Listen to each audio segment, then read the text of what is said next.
এই দেখ, তোদের আমি একটা প্রজেক্ট দিয়েছিলাম মানে সেট 7 আর 8 এর জন্য। এই প্রজেক্টটা দেখ ঠিক এইরকম প্রজেক্ট হবে, ক্যালেন্ডার বানাতে বলেছিলাম। এবার ক্যালেন্ডারটা কি বলেছিলাম যে এইরকম একটা ক্যালেন্ডার করবি, দেখে নে ভালো করে, আমি দেখিয়ে দিচ্ছি। একটুখানি সামনে নিয়ে এসে দেখা এটাকে। দেখ তোরা কি কি করবি, তোরা মানে ভিডিওটা পজ করে তোরা দেখে নিবি। হ্যাঁ, জিনিসটা কি আছে আমি বলেছিলাম, এটা ক্যালেন্ডার বানানো, এটা একটা প্রজেক্ট আকারে দিয়েছি আমি। যে কি দেখ, প্রথমে টেন্স থাকবে। টেন্স কাকে বলে, টেন্সের স্ট্রাকচার, একটা করে উদাহরণ, মানে 12টা টেন্স। আর একদিকে টেন্স থাকছে আর একদিকে ভয়েস চেঞ্জ থাকবে। ভয়েস চেঞ্জের যত নিয়ম আছে, মোট কটা সেন্টেন্সের ভয়েস চেঞ্জ হয় তোরা জানিস, আমি লিখিয়েছিলাম ভালোভাবে।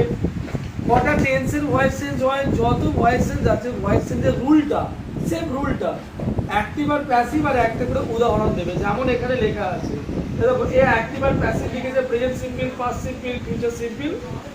তো তোমাদের একটাই কথা বলছি, এই দেখো ক্যালেন্ডার আকারে এটা আছে, ঠিক ক্যালেন্ডার আকারে জানলে শুধু টেন্স আর ভয়েসটা প্রথম প্রজেক্ট হিসেবে তোমরা এটা করবে।